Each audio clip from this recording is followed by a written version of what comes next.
May ngadlaw kanimo Ate Claro labi na sa mga suking tig pananawan.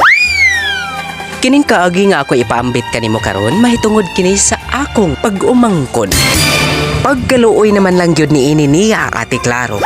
Kay kanunay lang nga mapasmuhan tungod sa iyang kalaagan.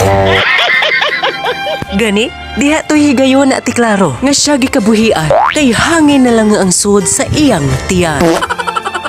Ug tungod ni ini, kanunay maghilab ang iyang tiyan ug magutot-utot at tubangan sa ginikanan sa iyang gipanguyaban.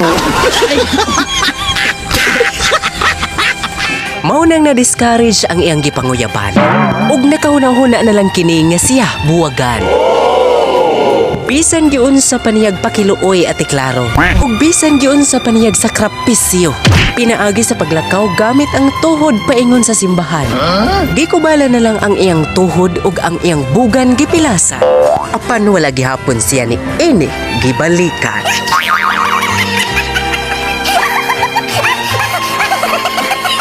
Ingon ni ana siya kaluoy Ate Claro. Labi na ni adtong higayon nga hapit na siya gikabuhing awa. Kung nakasaksi pa mo, panigurado kayo ay maawa.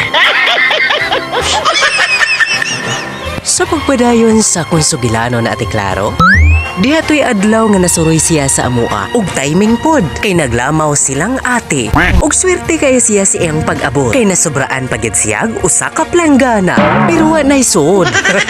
Joke lang, usa ka bawnanan bitaw Ate Claro ang nasubra ug iya kining giayog higo.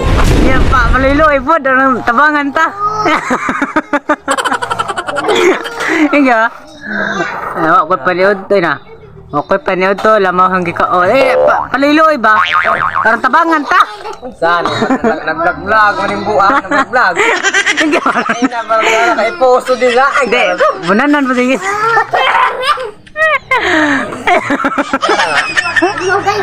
Kaya magluwag, Loy. Ay, gluwag. Hindi ba? Laluyan to, span ko nang nasakit na siya kabuhing awa.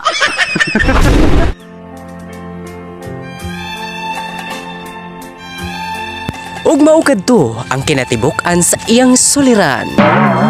Dungga bisag bungol ka.